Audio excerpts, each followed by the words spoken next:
जय शिवराय मित्रांनो, राजधानी सातारावरून आम्ही भल्या पहाटेच किल्ले धर्मवीरगडकडे प्रस्थान केले, कारण आजचा प्रवास हा खूप मोठा होता. आपल्याला धर्मवीरगडापर्यंत पोहोचायचंच होतं, परंतु तिथलं वाचन संपवून आपल्याला वडू आणि तुळापूर या दोन्ही ठिकाणी जाऊन तिथलं वाचनसुद्धा करायचं होतं. त्यामुळे एकाच दिवसात खूप काही करायचं असल्यामुळे आम्ही फार लगबगीने धर्मवीरगडला पोहोचलो.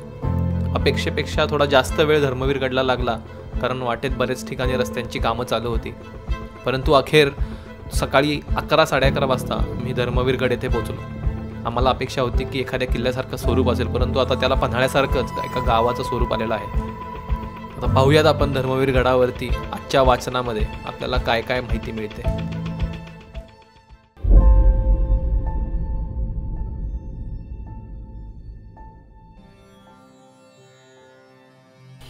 पुण्यश्लोक छत्रपती श्री शिवाजी महाराज की जय, धर्मवीर संभाजी महाराज की जय.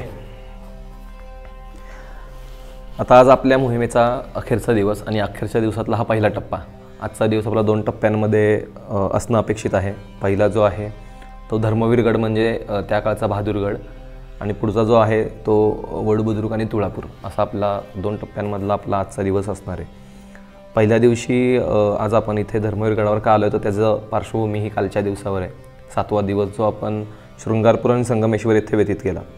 संगमेश्वर येथे आपण संभाजी महाराजांना कोणत्या गोष्टीमुळे रायगड सोडून संगमेश्वरकडे यावं लागलं, संगमेश्वरमध्ये नेमकं काय झालं, संगमेश्वरमध्ये अशी कोणती खलबतं शिजत होती, कोणते कट शिजत होते की ज्याच्यामुळे रायगड सोडून एवढ्या लांब त्यांना यावं लागलं आणि पुढील कित्येक महिन्यांसाठी तिथं राहावं लागलं, आणि अशा कोणत्या गोष्टी घडल्या की ज्याच्यामुळे संभाजी महाराज तिथे असल्याचा पुरावा, तिथे असल्याच्या गोष्टी ह्या शत्रूच्या गोटात आधीच पोचल्या होत्या. हे आपल्याला औरंगजेबाच्या पत्रावरनं कळलं.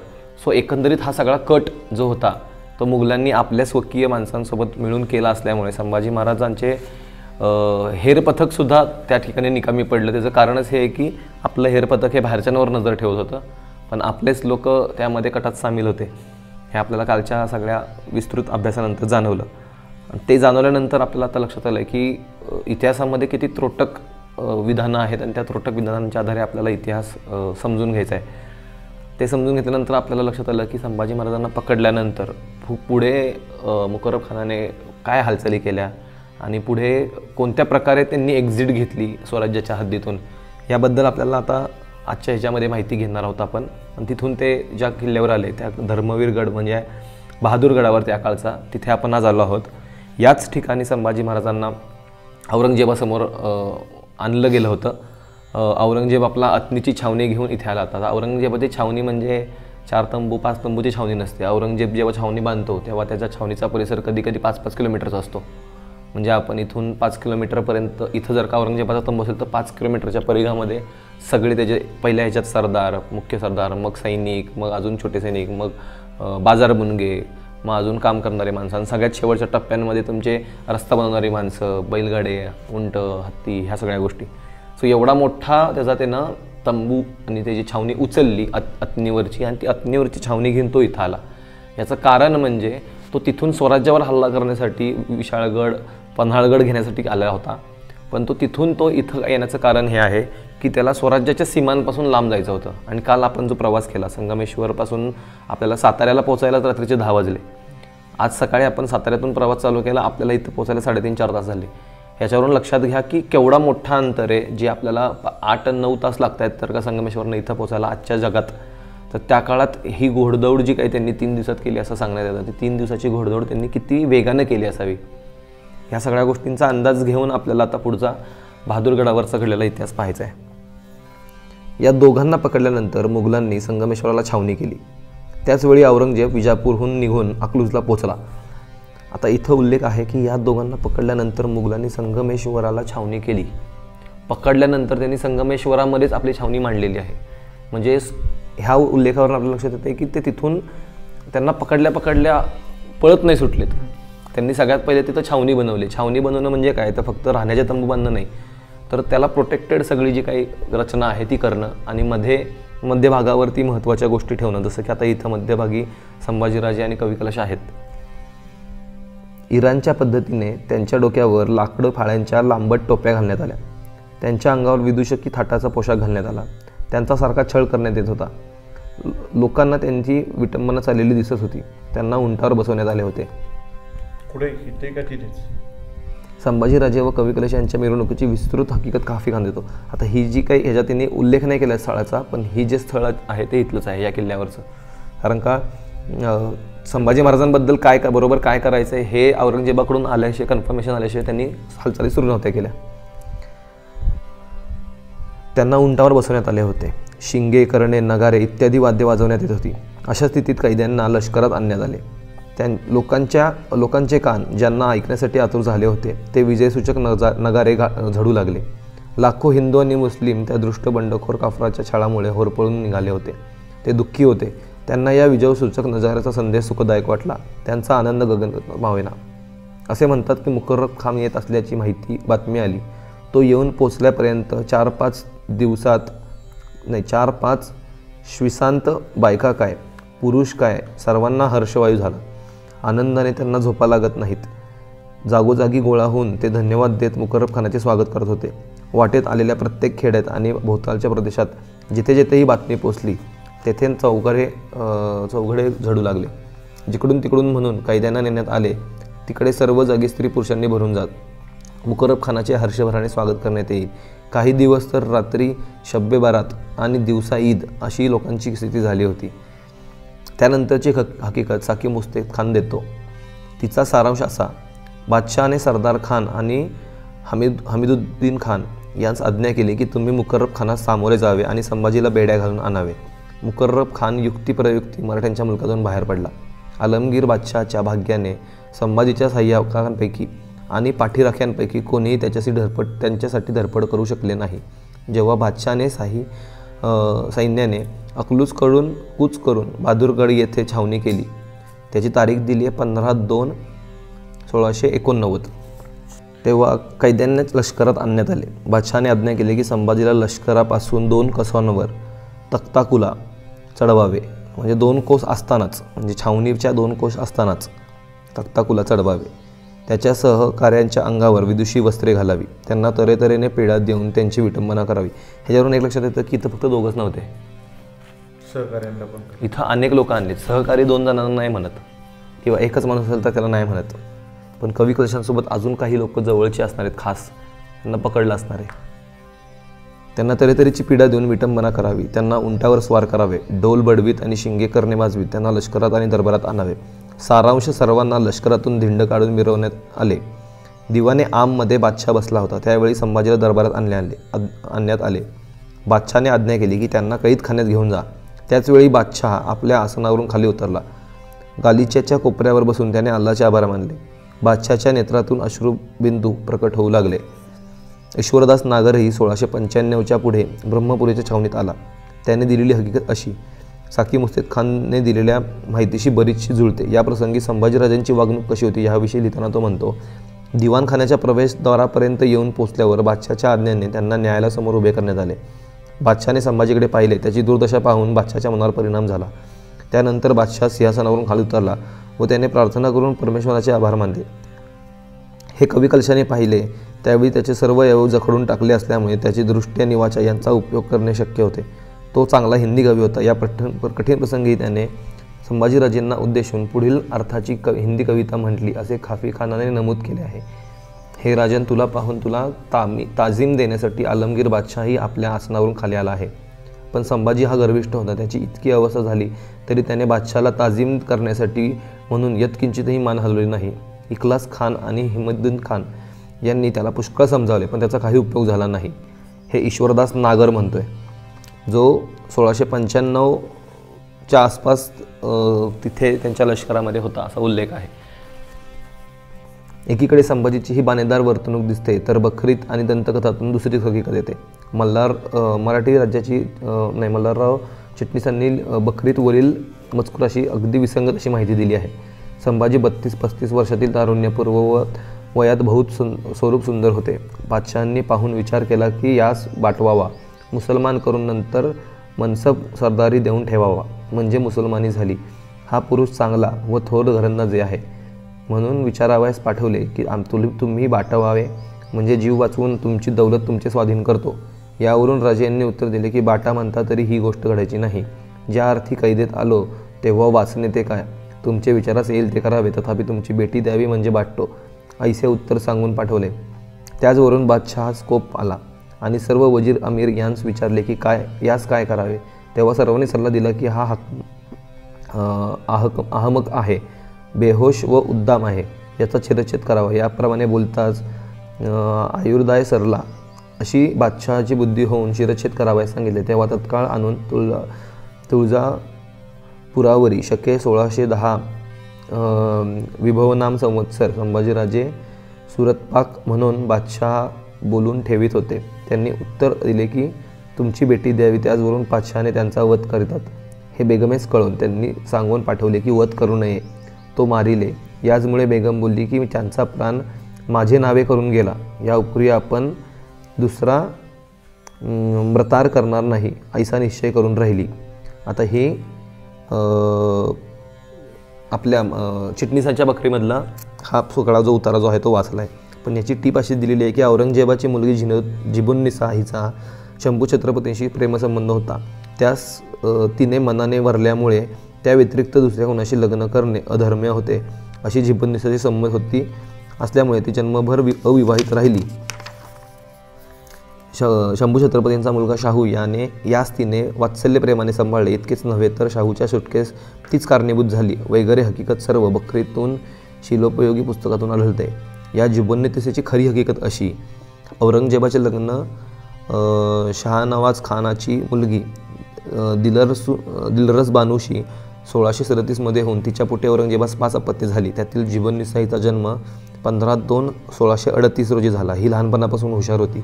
फारशी आणि अरबी या भाषातील अक्षरे काढण्यात ही तरबेज होती. तिचा पुस्तकांचा संग्रह मोठा होता. ती उत्तम कवयित्री होती. औरंगजेबाविरुद्ध सुलतान अकबराने बंड केले, त्यात तिचा हात असल्याने औरंगजेबाने तिला सलीमगड येथे कैदेत ठेवले. अकबराशी झालेला तिचा पत्रव्यवहार उघडकीस येताच तिचा तनखाही बंद करण्यात आला, मालमत्ता जप्त करण्यात आली. बंदिवासात तिचे फार हाल झाले. तिथेच ती 25/5/1702 मरण पावली. यावरून जिबुन्निसा कधी दक्षिणेत आलीच नाही हे उघड आहे. औरंगजेब बादशहाबरोबर त्याची दुसरी मुलगी वृद्ध कुमारिका जिनतुन्निसा उर्फ पातशाही बेगम होती. ती आपल्या बापाबरोबर दक्षिणेत त्याची व्यवस्था पाहत असे. शाहू जिनतुन्निसाच्या ताब्यात ठेवण्यात आले होते. बापानंतर ही पुष्कळ वर्षे जिवंत होती. आता ही अख्खी टीप होती जी मी वाचली. ही मल्हारराव चिटणीसांच्या ज्या बकरीमध्ये जो त्यांनी उल्लेख पहिल्यांदा आपल्याला मिळतो की तुमची मुलगी द्या तर मी होतो, तर हा एक तर सार्कॅस्टिक टोनमध्ये त्यांनी इथं लिहिलेला आहे किंवा त्याच्यामागे काय इंटेन्शन आहे कळत नाही आपल्याला. पण चिटणीसानं जी गोष्ट लिहिली आहे त्यानं ज्या मुलीचा उल्लेख केला आहे त्या मुलगीची फिजिकल लोकेशन कुठे आहे त्यांनी सांगितलं आहे की ती सलीमगडावरच कैदेत होती आणि तिथंच मेली आहे ती. व तिच्या मरणाची तारीख त्यांनी दिलेली आहे 26/5/1702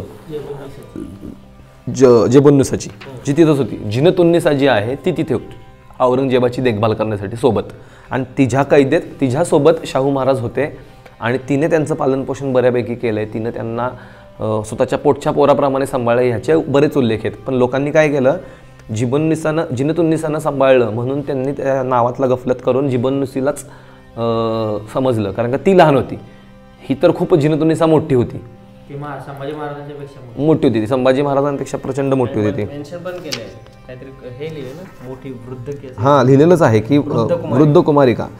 आणि त्याच्यावरून लोकांनी कन्फ्युजन होऊन ह्या 2 गल्लती केल्यात आणि त्याच्यामुळं हा उल्लेख जोडण्यात आला आहे की तिचं त्यांच्यावर प्रेम होतं म्हणून. तिची जन्मतारीख 1700 नाही, जिनतुन्निसाचं तिने स्वतः महाराजांच्या अगोदरची जन्मतारीख आहे तिची 1638ची. मग जिबुन्निसा पण, जिनतुन्निसा तर सोडून द्या, म्हणजे जवळपास शिवाजी महाराजांच्या वयाची झाली, महाराजांच्याच वयाची, महाराजांपेक्षा थोडी 8 वर्षाने मोठी. लहान नाही, बारीक, लहान बारीकच, लहान. हां, आता हा झाला सगळा आपल्या बकरीमधला उल्लेख. पण विचार करा की आपल्या बकरीमध्ये हा उल्लेख आहे, पण त्यांच्या लोकांनी लिहिलेल्या बकरीत असं काहीच नाही आहे. आणि त्यांच्या बकरीत ते त्यांना शिव्याबली देत आहेत, पण गर्विष्ठ आहे म्हणतायत, बादशाहासमोर झुकले नाहीत म्हणतायत, अशा सगळ्या गोष्टी बोलतात. पण त्यातून आपल्याला महाराजांचं खरं कॅरेक्टर कळतं आहे ना, ते शिव्या देत आहेत. म्हणजे त्यांची लोकं शिव्या देतात. म्हणजे आपली लोकं बघा, आपली लोकं शिव्याने देत आहेत, पण पद्धतशीरपणे त्यांचं कॅरेक्टर डॅमेज करण्यासाठी, त्यांचं कॅरेक्टर बदनाम होईल ह्या हिशोबाने गोष्टी लिहित आहेत. आता इथपर्यंत समजा जर का आपण त्यांच्या येण्याचा प्रवास बघितला की त्यांना कोणत्या पद्धतीनं आणलं गेलं ह्याचे लाईव्ह इन्सिडेंट्स बघितले, काही लोकांचे काही आपल्याला इथं उतारे दिसत आहेत. त्या लोकांनी बहादूर गडावरती संभाजी महाराजांना कोणत्या पद्धतीनं आणलं हे लिहिलेलं आहे. म्हणजे त्यांना छळ हाल अपेष्टा करूनच आणलं आहे. त्यांची धिंड काढून तख्ताकुला लावून त्यांना नॉर्मल कैद्यासारखं नाही आणलेलं आहे. नॉर्मल कैद्याला जसं आणतं तसं विटंबना करतच आणलेलं आहे, शरीराचे छळ करतच आणलेलं आहे. आणल्यानंतर पहिल्या भेटीत फक्त बघितलं, कन्फर्म केलं की हात संभाजी आहे आणि त्याला परत पाठवून दिले, काहीही न बोलता. तिथून लगेच आपल्याकडे तिथेच सगळा प्रसंग रंगवला जातो. आणल्याच दरबारात आल्या इथं आल्या आपल्याकडे काय सांगितलं होतं की आल्यालाच त्याला प्रश्न विचारले, आल्यालाच ठरवलं, आल्याला शिक्षा दिली. असं नाही झालेलं आहे. आल्यानंतर फक्त आल्यानंतर ठेवले नाही. अनेक फिल्म्समध्ये किंवा अनेक कादंबऱ्यांमध्ये बघा असा सीन रंगवलेलाच आहे की आल्याच सगळे सवाल जवाब झाले. सो इथं ह्यांनी हे कन्फर्म केलं की आल्यावर फक्त बघितलं, कन्फर्म केलं आणि परत पाठवून दिलं कैदखान्यात. पंतप्रतिनिधींच्या बकरीत सुद्धा हे बाटवण्याचे आणि करण्याचे प्रकरण दिलेले आहे. शेडगावकर बकरीत असाच मजकूर आहे. याविषयी कब्जी बाबा याचे डोक्यात लोखंडी सोटा घालून त्यास ठार मारले. संभाजी प्रधान समवेत घेऊन तुळापुरास नेले. औरंगजेबे संभाजीस बोलवून नेले. ते कुर्निसात न करता कचेरीस उजवे बाजूस बसले. 1691 गोव्याच्या विजरेने पोर्तुगालला लिहिले आहे की मुघल बादशाने संभाजीला पकडून त्याचा वध केल्यावर तो त्याचे राज्य जिंकण्याचा मार्गास लागला. संभाजीला ठार मारण्याच्या हकीकतीत पर्शियन आणि मराठी लेखकात एक वाक्यता दिसत नाही. हा दुर्दैवी प्रसंग मुघलांच्या छावणीत घडल्याने पर्शियन लेखकांवरच या हकीकतीची जास्त अवलंबून राहावे लागले आहे. ऑम आणि मनुची यांनीही याविषयीच माहिती दिली नाही. संभाजीच्या अखेर दिवसांसंबंधी बकरीत अनेक दंतकथा दिल्या आहेत. औरंगजेबाने संभाजीराजांना धर्मांतर करायला सांगितले आणि त्यांची जेबुन्निसा बेगम या औरंगजेबाच्या मुलीचीच मागणी केली. या सगळ्या खोट्या गोष्टी सांगून असून त्यात काही आधार नाही. साकी मुस्तेद खान आणि ईश्वरदास नागर या दोघांनी संभाजीराजांना मारण्यापूर्वी काय काय घडले हे लिहून ठेवले आहे. मुस्तेद खान म्हणतो त्याच रात्री म्हणजे 15/2/1689 म्हणजे ज्या दिवशी आणलं त्या दिवशीच संभाजींचे डोळे काढण्यात आले. दुसऱ्या दिवशी कवी कलशाची दृष्ट जीभ छाटण्यात आली. संभाजीने मुघलांना अनेक मुसलमानांना ठार मारले होते, त्यांना बंधनात टाकले होते आणि विविध प्रकारे पीडित केले होते. त्याने इस्लामी राज्यातील नगरे गारद केली होती. त्याला जिवंत ठेवण्याऐवजी त्याला नाहीसा करणे बरे असे बादशहाचे मत झाले. धर्मशास्त्रज्ञांनी संभाजीच्या वधाचा फतवा काढला. त्याचबरोबर अमीर उमरावांनी सुद्धा हाच सल्ला दिला. त्याला अनुसरून संभाजीचा वध करणे आवश्यक आहे असे ठरवण्यात आले. बादशाही सैन्य 3/3/1689 रोजी कोरेगाव उर्फ फतेयाबाद येथे आले. तेथे 11 मार्च रोजी संभाजीराजे आणि कवी कलश यांना तलवारीच्या योगे ठार मारण्यात आले. आता तारीख बघा, 3ला इथं आले, 3 मार्चला इथं आले, म्हणजे 15ला ते इथे आले, 15 फेब्रुवारीला. 15 फेब्रुवारी ते 3 मार्च म्हणजे पुढचे जवळपास 15 आणि 3 18 दिवस ते इथंच होते ह्या गडावर, असं आपल्याला ह्या मुघल कागदपत्रांवरून कळतं आहे. आणि तिथं गेल्यानंतर सुद्धा, तुळापूरला गेल्यानंतर सुद्धा 18 आणि वरचे पुढचे परत तुमचे 11 म्हणजे 3 वजा करून तुमचे 8 आणि पुढचे 8 म्हणजे त्यांचे जवळपास पुढचे 26च्या वर दिवस ऑलरेडी कैदेत, म्हणजे इथं आल्यापासूनचे. तिथून इथं येण्याचे दिवस अजून वेगळे. ईश्वरदास नागर याने औरंगजेब आणि संभाजी यांच्यात रनुल्ला खान यांच्या मध्यस्थीने काय संवाद झाला हे नमूद केले आहे. ईश्वरदास म्हणतो, यानंतर 2 दिवसांनी बादशाने रहुल्ला खानास याचप्रमाणे खालील आज्ञा केली. तुम्ही जाऊन संभाजीपाशी चौकशी करावी की तुझे खजिने जळाविरात आणि इतर संपत्ती कुठे आहे. तसेच बादशाही सरदारांपैकी कोण कोण तुझ्याशी पत्रव्यवहार करून संबंध ठेवित होते. पण माणसांची जीविताची आशा सुटली की तो मनात येईल ते बडबडत सुटतो. संभाजी हा गर्विष्ठ होता. त्याने बादशाहाशी संबंधी घाणेरडे शब्द उच्चारले आणि त्याची निंदा नालस्ती केली. त्याने जे काही म्हणले ते जशाच्या तसे रनुल्ला खानने बादशाहाला सांगितले नाही, पण बोलणे अशा प्रकारचे होते याचा त्याने बादशाहाला इशारा दिला. यावर बादशाहाने आज्ञा केली की संभाजीच्या डोळ्यात सळई फिरवून त्याला नवीन दृष्टी द्यावी. डोळे काढल्यानंतरही संभाजी कसा स्वाभिमानाने वागला यासंबंधी ईश्वरदास नागर लिहितो. आता ईश्वरदास नागर आणि साकी मुस्तेद खान, तर साकी मुस्तेद खानाने सांगितले की त्याच दिवशी रात्री डोळे काढले, आणि ईश्वरदास नागर म्हणतो की त्यानंतर 2 दिवसांनी रहुल्ला खानला औरंगजेबाने महाराजांकडे पाठवले आणि तेव्हा डोळे काढलेत, नवीन दृष्टी द्यावी ह्या असं सांगून. म्हणजे ह्या दोघांच्यात सुद्धा काही गोष्टींमध्ये फरक आहे. फक्त दोघांचा एक कन्फर्म आणि एक व्यवस्थित आहे की डोळे पहिले काढण्यात आले, हा उल्लेख दोघांच्या ह्याच्यात साम्य देतो. डोळे काढल्यानंतरही संभाजी कसा स्वाभिमानाने वागला यासंबंधी ईश्वरदास नागर लिहितो. संभाजीचे डोळे काढण्यात आले, पण संभाजी गर्विष्ठ आणि स्वाभिमानी होता. त्याने त्या दिवसापासून जेवण खाण सोडले. त्याच्या पहारेकरांनी त्याला अन्न सेवन करण्यास पुष्कळदा सांगितले, पण त्याचा उपयोग झाला नाही. त्याला काही उपवास घडले. शेवटी ही बातमी बादशाला कळण्यात आली. संभाजीचे दिवस भरले होते. बादशाच्या आज्ञेने त्याला वधस्थानाकडे नेण्यात आले. तेथे त्याच्या शरीराचे तुकडे करण्यात आले. अशा अमानुष रीतीने मराठ्यांचा राजा एका शूर पुरुषाचा दुर्दैवी शेवट झाला. औरंगजेबाने सिकंदर बादशाह व अबुल हसन यांची राज्ये जिंकली. त्यांना पकडले, कैदेत टाकले, पण ठार मारले नाही. मग संभाजीराजांनाच औरंगजेबाने का ठार केले असावे? शिवाजी महाराज आग्र्यावरून औरंगजेबाच्या कचाट्यातून सुटले तेव्हापासून धुमसत असलेला सूड तुझ्या बापाला नाही तर तुला हात दाखवतो अशा रागाने त्याने उगवला. मराठ्यांच्या रूपाने उभे राहणारे हिंदवी स्वराज्य नष्ट करण्यासाठी औरंगजेबाने मराठ्यांच्या 32 वर्षाच्या राजाला हाल करून ठार मारले. नियतीने औरंगजेबाच्या हाताने मराठ्यांच्या राजाला नाहीसे केले, पण त्याच औरंगजेबाला हिंदवी स्वराज्याचा नाश करण्याची महत्त्वाकांक्षा मात्र सफल करून दिली नाही. संभाजीराजांना तुळापूरला मारले असे मागे एका ठिकाणी आलेले असले तरी त्यांना वडू येथे ठार मारण्यात आले.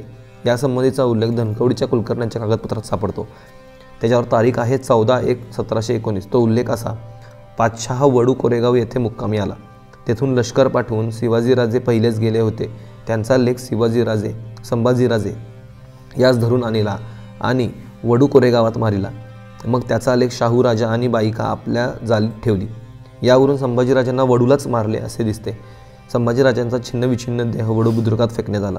शाहू आणि येसूबाई औरंगजेबाच्या कैदेतून सुटून आल्यानंतर त्याच टाकी शाहू महाराजांनी 1715 सालापूर्वी आपल्या वडिलांचे वृंदावन बांधले. त्या वृंदावनाची दररोज व्यवस्थित पूजा व्हावी म्हणून पूजा अर्चेसाठी नैवेद्य, नंदादीप व धूप आणि बाग करून तुळशी लावण्यासाठी भिकाराम गोसावी आणि वासुदेव भट यांस जमीन इनाम दिली. त्यासंबंधी 18 जानेवारी 1715चा एक कागद पेशवे दप्तरात आहे. राजमंडळ वृंदावन महाराज राजश्री कैलासवासी संभाजीराजे स्वामी, दर जागा मोजे वडू, जुन्नर भिकाराम गोसावी, वासुदेव भट बिन श्याम भट, धर्माधिकारी वृंदावन शुश्रुतेबद्दल देविवेले आहे. नैवेद्य व नंददीप व धूप बाग करावयास व तुलसी लावायावयास व अन्नछत्राबद्दल इनाम जमीन 22 मोहरम सन खसम अशर मौजे मजकूरपैकी इनाम जमीन, नूतन 45 बागायत जमीन आणि 410 विहित जमीन सेत चौसूक वृंदावनानजीक आहे. त्यापैकी 15 पड जमीन 3 प्रतीची व 1.5 आसामी इनाम जमीन घातली आहे. या वृंदावनासमीप गोविंद गोपाळ ढगोजी मेघोजी हा झाडलोट करून सेवा करीत असे, म्हणून त्याला शाहूने काही जमीन इनाम केली. आता हा सगळा पत्रातला जो काही आपल्याला व्यवहार कळला आहे तो 1715 सालापूर्वी त्यांनी बांधलेल्याचा हा उल्लेख आहे. म्हणजे 1715ला हा कागद मिळाला आहे ना, त्यामुळं आपल्याला कळतं आहे की त्याच्या आधी कधीतरी बांधलं आहे. त्याच्या आधी कधी बांधलं आहे हे आपल्याला सांगता येत नाही आहे इथे, परंतु 1719 सालचा जो काही उल्लेख आहे त्याच्यामध्ये आपल्याला कळतं की वडू येथे मारलं आहे आणि वडू येथेच त्यांना जी जमीन दिलेली आहे त्याचा उल्लेख मिळतो. म्हणजे शाहू महाराज सुटकेतून निसटल्यानंतर कधीतरी त्यांनी तिथं ते वृंदावनाचं काम केलं असावं. अशा प्रकारे पेशवे दप्तरातील 1723च्या कागदपत्रामध्ये गोविंद गोपाळ ढगोजी मंगोजी हे तीर्थरूप राजश्री कैलासवासी स्वामींचे मौजे वडू तर्फ पाबळच्या रानात तेथे हे राहून वृंदावनाची सेवा करतात. त्यानिमित्त स्वामी यांनी कृपाळू होऊन मौजे वडू तर्फ पाबळ येथील खालसा पड जमिनीपैकी अव्वल दुम समितीची सीमित प्रतीची जमीन बिघे कुलबाब कुलकानू इनाम दिली. अशा प्रकारे येसूबाई आणि शाहू यांनी वडू येथील संभाजी महाराजांच्या वृंदावनाची व्यवस्था लावून त्यांच्या धैर्याची, शौर्याची आणि स्वाभिमानाची स्मृती जागृत करण्याची काळजी घेतली आहे. संभाजीराजांच्या वृंदावनाजवळ कवी कलशांचे वृंदावन आहे. आता हा पुढचा म्हणजे तसं ऑलमोस्ट संपलं जातं, फक्त अर्ध पानाने हा जो काही उल्लेख आहे हा वडू तुळापूरचा भागातला हा उल्लेख आहे. परंतु या संबंधी या पुस्तकामध्ये आपल्याला काही फार वाचायला ऐकायला मिळत नाही. परंतु बकरी सोडून इतर ज्या काही कादंबऱ्या आहेत त्या कादंबऱ्यांमध्ये सगळीकडे ज्या काही शेवटच्या दिवसातल्या कहाण्या रंगवल्या आहेत त्याचा रेफरन्स त्यांनी कुठनं घेतला हे सांगता येत नाही. जर का एवढे रेफरन्स घेऊन अभ्यास करून PhD करताना जर का यांना काही कागदपत्र सापडू शकत नाहीत की नेमकं त्या ठिकाणी नेमकं काय घडलं आहे, जसं आता आपण मगाशी बाहेर त्या बोर्डवर पण बघितलं की पेंडा भरून अख्ख्या दक्षिणेत फिरवण्यात आलं. आता ह्या गोष्टी कुठल्याही पुस्तकात नाही, कुठल्याही तत्कालीन ह्याच्यात नाहीत. असं असताना ह्या गोष्टी आपण कोणत्या बेसिसवर बोलतो हे बोलणारा सांगत नाही. त्यामुळे त्याच्यावर किती विश्वास ठेवायचा हे ज्याचं त्यानं स्वतः ठरवायचं आहे. दुसरी गोष्ट, औरंगजेबाने त्याच्यानंतर संभाजी महाराजांना थेट परत दरबारात आणून कुठला सल्लामसलत केला असं याच्यात म्हणलं नाही. ह्याच्यामध्ये असं लिहिलं आहे की रनुल्ला खानानं जी काही पुढची सल्लामसलत करायची होती किंवा जे काही अटी वगैरे किंवा काही जे काही मागण्या मग त्यानंच केल्यात, औरंगजेबानंच केल्यात. त्यानं लिहिलं की औरंगजेबानं पाठवलं. पण याच्यामध्ये आज आपल्याला जे सगळीकडे आपण जेव्हा बघतो त्यावेळेस जे सांगितलं जातं की नाही त्याला धर्मबदल म्हणून सांगितला होता, तर त्याचा तर उल्लेख तर नाहीच आहे कुठेच की धर्मबदल असं सांगितलं आहे किंवा कुठलीही जिवंत सोडण्याची ऑफर दिली आहे हे कुठंच लिहिलेलं नाही आहे कुठल्याच याच्यामध्ये. नाही, जिवंत सोडतीनच कसे. हां, दुसरी आग्र्याच्यावर सुटकेत पण तेच झालेलं होतं. परत नाही, हे सगळं पण आपण एक वेळ म्हणलं ना की हे सगळं सोडून देऊ, त्याच्याही पुढे जाऊन जर का आपण विचार केला ना की त्यांना इथं ऑफर देण्याच्या कंडिशनमुळेच आणलं नाही आहे. इथं आणताना बहादूरगडावर ऑफर द्यायची असल्यास तिकडंच काहीतरी झालं असतं ना. बरं, नाही, इथं ऑफर नाकारल्यावर त्यांचे हाल केले असते. आधीच ज्या माणसाचे हाल केले तो तुमचं काय म्हणून ऐकेल? ज्या माणसाला जर का तुम्ही उंटावर बसवून त्याच्या जर का धिंड काढताय, तर सांगण्याचा सारासार उद्देश माझा फक्त एवढाच आहे की जे आपल्याला इथं सांगितलं तर ते आपल्या लोकांनी जे लिहिलंय ना त्याच्या बेसिसवर, पण आपल्या लोकांनी इतर काय लिहिले ते फॉलो करतो का आपण? एक असं आलं की आता आपण एक असं तथ्य म्हणून की संगमेश्वरवर निघाली कैदी करून, तसं अकलूज त्यांना जवळ होतं. पण ते धर्मवीरगडच का निवडलं असेल? म्हणजे काय आत आणण्याचं अकलूज पासून पन्हाळा वगैरे ह्या गोष्टी जवळ आहेत ना, विशाळगड आपली बॉर्डर. त्यांची राजधानी दक्षिणेतली राजधानी म्हणण्यापेक्षा महत्वाचं ठाण आहे. दक्षिणेतलं राजधानीचं म्हणजे राजधानीच म्हणायचं एक प्रकारे. राजधानी त्यांची बुऱ्हाणपूर होती. दक्षिणेची बुऱ्हाणपूर अकलूजला त्यांची छावणी तयार होती. त्यांची छावणी महाराजांना पकडले कळल्यानंतर त्यांनी आदेशच दिला ना औरंगजेबानं की तू पटकन त्याला घेऊन बहादूरगडाकडे जा. आणि मग भीमा कोरेगावला वडूला न्यायची काय कारण? असं काय तिथून पुढचा प्रवास त्यांचा असेल तो कुठला तरी? नाही म्हणजे असं काय की हितनं हलाल करून मारणे नाही. एक लक्षात घ्या स्वराज्याची सरहद्द पासून लांब आणल्यानंतर इथं हाल केलेत, परंतु इथून ते अजून लांब नाही गेलेत तुळापूरला. आता ते स्वराज्याच्या जवळ आलेत परत तुळापूरला. तुळापूर म्हणजे काय? पुण्याच्या जवळ. पुणे म्हणजे काय? ते ठिकाण असणार पहिलंच माऊलींचं. त्यामुळे ते तिथून गेल्यानंतर पण बघा की 3 तारखेला नेल्याने मारले, किती तारखेला बघा 15 तारखेचा आदेश आहे वाटतं काहीतरी, मग अशी आपण वाचला. हे काय 11 तारखेचा आदेश आहे. म्हणजे 3ला तिथं पोहोचून 11 पर्यंत तिथे ठेवण्यात आलंय तुळापूरमध्येच. नेल्या मारलं नाहीये. नाही, पण जायला पण वेळ लागेल ना 100. तर 3 पासून 11 पर्यंत तिथं जायला पण वेळ लागलेला असेल. पण 3 तारखेला आला असा उल्लेख, निघाला नाही, आला. म्हणजे 3ला तिथं पोचले आणि 11ला मारलंय. म्हणजे हा मधला जो काही 8 दिवसाचा डिस्टन्स आहे त्यामध्ये पण तिथे त्यांना तिथं तसं ठेवलेलं आहे. आणि हा योगायोग असू शकतो. म्हणजे 12ला गुढीपाडवा होता हे त्यांनी तिथल्या लोकांनी लिहिलंय. तिथल्या लोकांनी लिहिलं असतं, कारण नाहीये. मी ह्या लोकांनी इथलं लिहिलं असतं तर आपल्या म्हणजे चिटणीसाच्या बकरीत हा असा हे उल्लेख केलेला आहे की असं मारलं ते मारलं. मग ह्यांनी एवढी क्रूरता अजून रंगून दाखवली असते.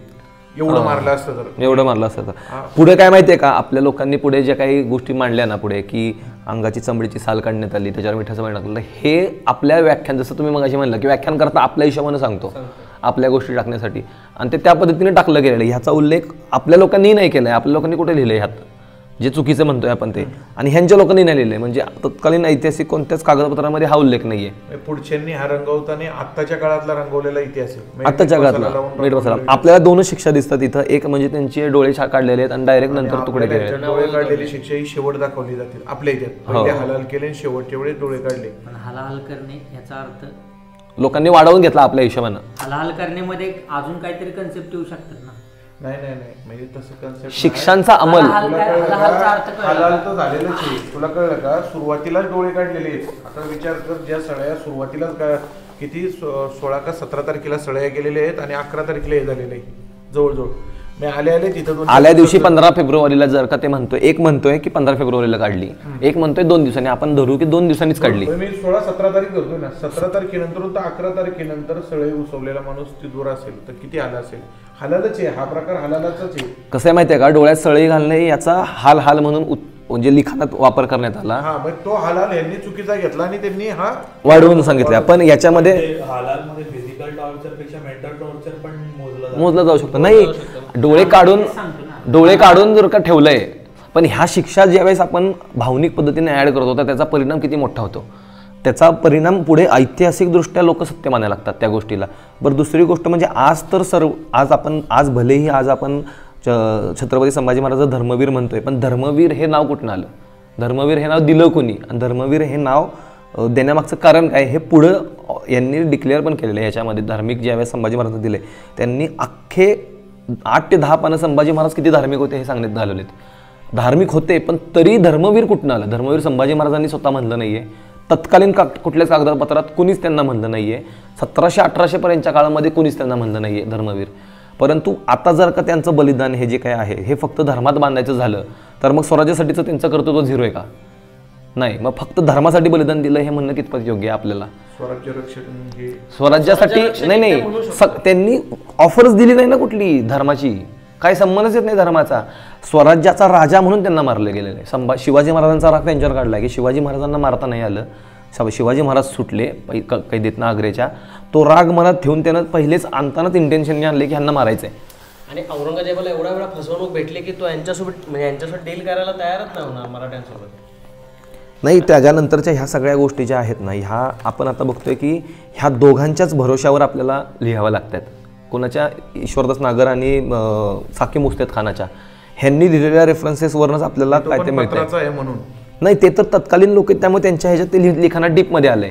पण इतर लिखाण आपल्याला कुठं वाचायला आता हे साकी मुस्तेद खान ईश्वरदास नागरनं कशात लिहिलंय, हे कुठं लिहिलंय हे आपल्याला शोधावं लागेल आता त्यांच्या पुस्तकात. पण ते काय असं नाही लिहिलंय ना की पुस्तक काढलं नाहीये त्यांनी, त्यांच्या अखबारात असणार आहे. ते अखबार लिहिणारी लोक आहेत. अखबार म्हणजे रोजची डेली.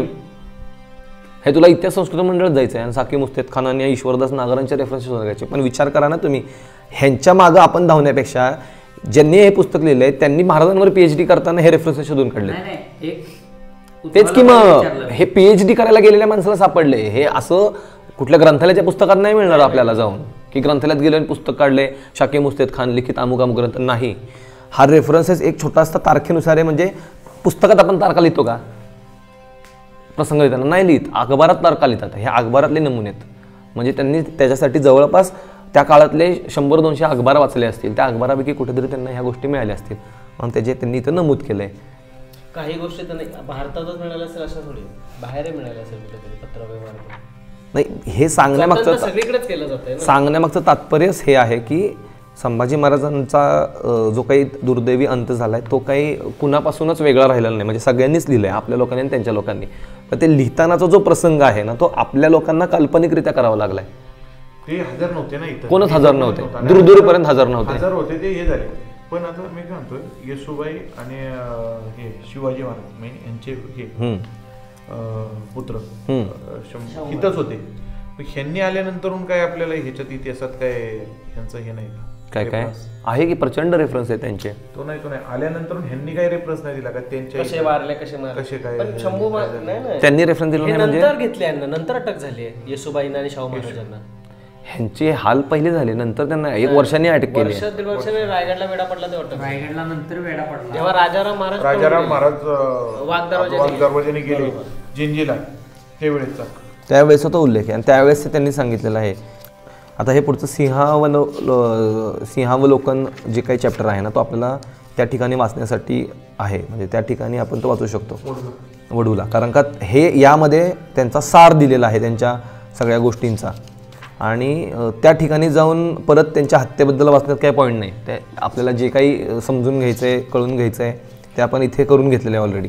आता जे शेवटचं जे मी तुम्हाला जे मगाशी सांगत होतो ना की तो हा उल्लेख कुठून येतो, धर्मवीर छत्रपती संभाजी महाराज. नाही अटक झालीच नाही, धर्मवीर कुठून आलं त्याचा उल्लेख त्यांनी दिलाय. हे अख्खं प्रकरण जे आहे ना संभाजीराजांचे धार्मिक धोरण हे खूप मोठं प्रकरण आहे. आणि ह्या अख्ख्या प्रकरणात ही सगळी पानं ही फक्त हे डिक्लेअर करण्यासाठी दिलेत त्यांनी की ते धर्माभिमानी तर होतेच होते, धर्माचं साठीचं कार्य त्यांचं होतंच होतं. फक्त त्यांनी शेवटला तिथं त्यांना काय दिलं आहे. प्रसिद्ध इतिहास संशोधक शेजवलकर यांनी आपल्या श्री शिवछत्रपती या ग्रंथात म्हणतात की हिंदू सभेच्या अनुषंगाने हिंदूचे एक ऐतिहासिक धर्मवीर शोधून काढण्याचा सुरू झाला. व संभाजीला महाराष्ट्राच्या स्वातंत्र्य इतिहासातील धर्मवीर ठरवण्यात आले. ऐतिहासिक माहितीचा साकल्याने विचार करता धर्मवीर म्हणण्यासारखे संभाजीच्या हातून विशेष काही घडलेले दिसत नाही. हिंदू महासभासारख्या राजकीय पक्षाने संभाजीराजांना कोणत्या हेतूने धर्मवीर म्हणायस प्रारंभ केला असेल या प्रश्नात येथे शिरायचे कारण नाही. परंतु प्रकरणात दिलेली माहिती 1680 पासून 1687 पर्यंतच्या संभाजीराजांच्या धार्मिक धोरणाची उपलब्ध पाहिली म्हणजे संभाजीराजांची धार्मिक प्रवृत्ती तर दिसतेच, परंतु निश्चित ते निश्चितपणेच धर्माभिमानी होते असे म्हणावे लागेल.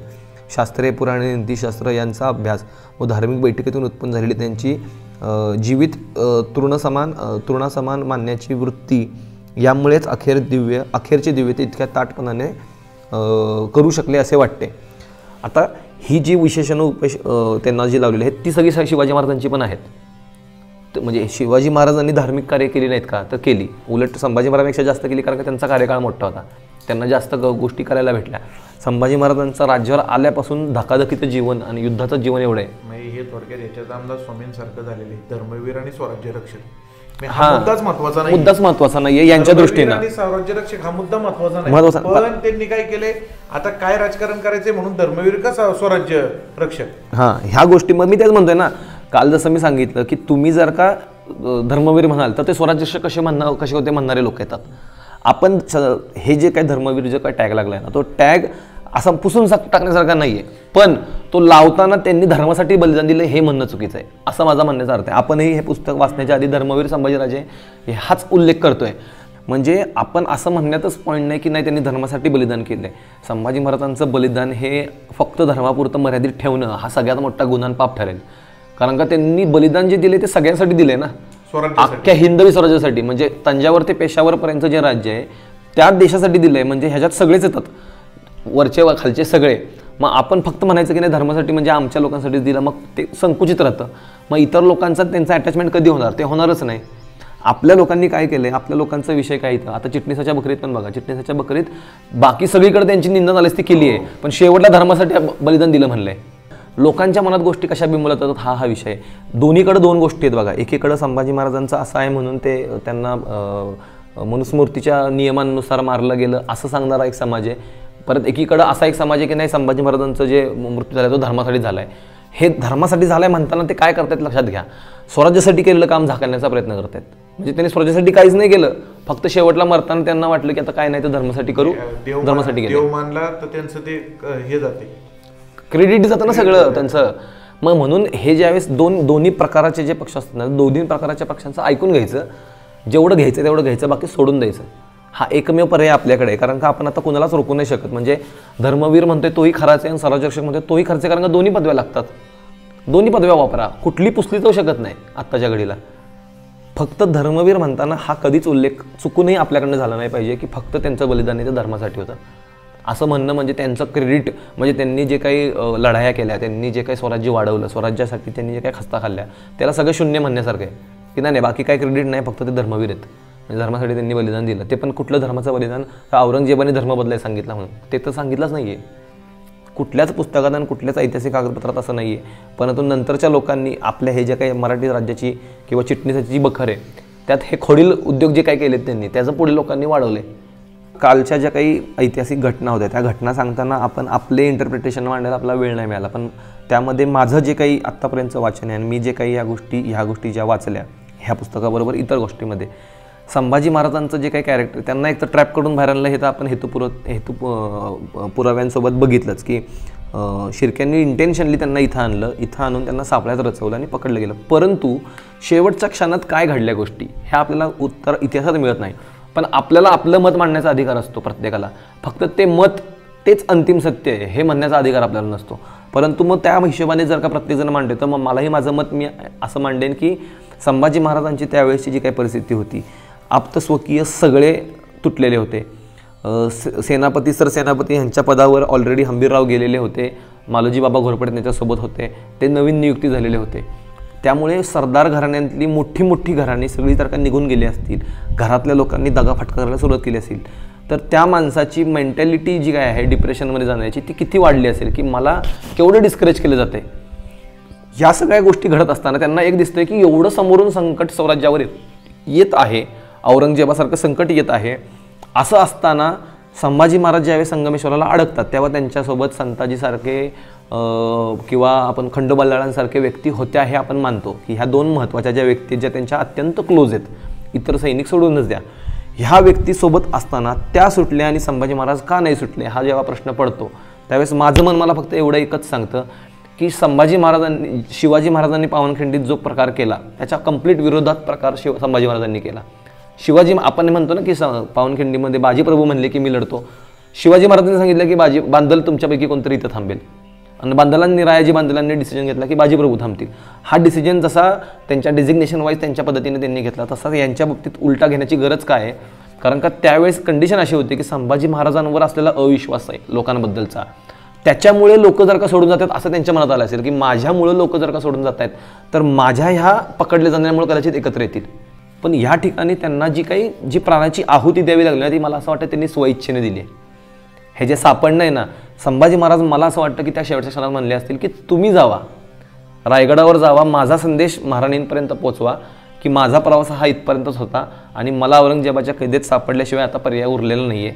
म्हणजे ते काय स्वतःहून कैदेत नाही गेलेत, परंतु त्यांना एक कळले की इथून जर का मी पळून गेलो तर ह्याचा पण लोक गैरप्रचार करतील की संभाजी महाराज पळून गेले, इथून निसटून गेले. त्यांनी स्वतः ते पत्करलं असणारे लढणं आणि तिथं थांबणं की मी एकतर लढून जिंकून येईन किंवा हारून येईन, मरूनच येईन, पण मी इथून हलणार नाही, आता तुम्ही जावा आणि माझा मेसेज पाठवा. आणि त्याचमुळे जर का ते लोक व्यवस्थित सुटू शकले, अदरवाईज त्यांच्यासोबत असणाऱ्या माणसांचं सुटणं मला पटतच नाही.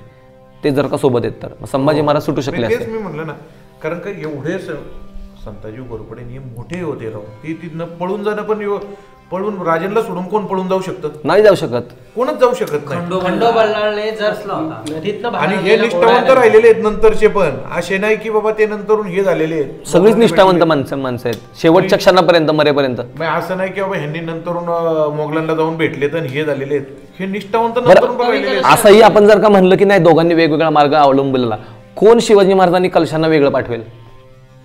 बाकी सगळे सैन्यातले लोक वाटले जातील, पण 100% संताजी घोरपडे आणि खंडोबल्लाळ हे महाराजांना सोडून जाणार नाहीत वेगळ्या मार्गानं. त्यांना आदेशच दिला गेलेला आहे संभाजी महाराजांकडे की तुम्ही जायचंच आहे. कन्व्हिन्स करून त्यांना प्रॉपर पाठवलेलं आहे आणि त्यांना सांगितलं रायगडावर जाऊन येसुबाईंना माझा संदेश द्या. आणि म्हणूनच मला वाटतं येसुबाई पुढे त्यांनी जे काही तो धीर मांडलाय ना, जो धीर दाखवलाय, ते धैर्य त्यांच्यात तिथूनच आलंय की महाराजांचा शेवटचा मेसेज त्यांच्यापर्यंत पोहोचलाय. त्यामुळं या सगळ्या गोष्टी वाचताना बघताना आपलं इंटरप्रिटेशन असणं योग्य आहे, पण ते सांगताना असं झालं होतं असं कधीच नाही म्हणायचं. मला असं वाटतं की ह्याला खूप महत्त्व आहे. सो पुढचा इतिहास तर त्याहून डेंजर आहे. पण छत्रपती संभाजी महाराजांना समजून घेताना ज्या काय आपण गोष्टी शिकतोय ना, की त्या गोष्टींमध्ये पण मुळातच ह्या मोहिमेला बलिदान दौड देण्याचं कारणच ते होतं की बलिदान दौड म्हणताना आपण थेट तुळापूरला येत नाहीये, फक्त आपण सगळं बघून शेवट तुळापूरला येतोय. म्हणजे सगळं बघितल्यानंतर आपण त्यांना फक्त मग त्या शूरवीर माणसाला फक्त एका नावात कैद करण्याचं काही कारण उरत नाही. धर्मवीर म्हणायचंय किंवा बलिदान त्या गोष्टीला म्हणायचं तर ते बलिदान स्वराज्यासाठीच म्हणायचंय. सगळ्यासाठी बलिदान केलं, सगळ्या हिंदवी स्वराज्यासाठी. म्हणजे आज जो काही हिंदुस्थान उरलाय त्या अख्ख्या हिंदुस्थानासाठी बलिदान दिलंय. त्यांनी दिलं नसतं तर पुढचं कंडिशन मगाशी मी सांगितलं असं, संभाजी महाराजांना हार तर पत्करावीच लागली असती, कारण का आपलं कोण उरलं नव्हतं. जे उरलेले ते सामील झाले असते आणि लढण्याची उमेद हरवून बसल्यामुळे संभाजी महाराजांना एकाकी कैद पकडले असतं रायगडवर. जसं येसुबाईंना 11 महिने किल्ला लढवून नंतर शेवटी किल्ला द्यावाच लागला सगळं. आणि त्याच्यानंतर उमेद राहिली नसती ना, कशाच्या भरोसा संपलेलंच. ज्या उमेदीवर मराठी लढले त्या कुठल्याही उमेदीवर की जी जिद्द संभाजी महाराजांनी दिली, की त्यांची जे काय हाल करून जे मरण झालंय ना त्याच्या जिद्दीवर लढलेत की आमच्या राजाला तुम्ही असं मारलं ना, आता आम्ही तुम्हाला जगू देणार. म्हणजे स्वार्थ संपून गेला, सगळ्यांचा स्वार्थ संपून गेला. संभाजी महाराज जर का टिकले असते तर स्वार्थ उरला असता, वतनं स्वतःच्या जहागिरी ह्याच्यात गुंतून राहिले असते. पण आपल्या राजाला हाल करून मारलं. आता कोण वतनाचा विषय काढून जर का भांडायला लागला असतं ना स्वराज्याशी, तर लोकांनी हातात कुऱ्हाडी घेऊन मारला असं त्याला. किल्ले धर्मवीर गडावरील वाचन आम्ही मोठ्या जड अंतःकरणाने थांबवले. एरवी वाचन झाल्यानंतर पुढील प्रवासादरम्यान मनामध्ये मोठी प्रेरणा असायची, परंतु आज सर्वांची मने कडवी झाली होती. कारण ज्या जागेवर आज आपण फिरत होतो त्या वास्तूंनी छत्रपती संभाजी महाराजांच्या आयुष्यातील त्यांच्या अखेरच्या यातना, त्यांचा त्रास अनुभवला होता. त्या किल्ल्यावरची ती भीषण शांतता मन हेलावून टाकत होती. पण खरी परीक्षा तर पुढे होती. कारण पुढे जाऊन वडूबुद्रुक येथील महाराजांची समाधी आणि तुळापूर येथील स्मारक यांच्यासोबत आपल्याला छत्रपती संभाजी महाराजांच्या आयुष्यातील अखेरचा काळ अनुभवायचा होता. त्यामुळे जड अंतकरणानेच आम्ही आमचा पुढील प्रवास चालू ठेवला.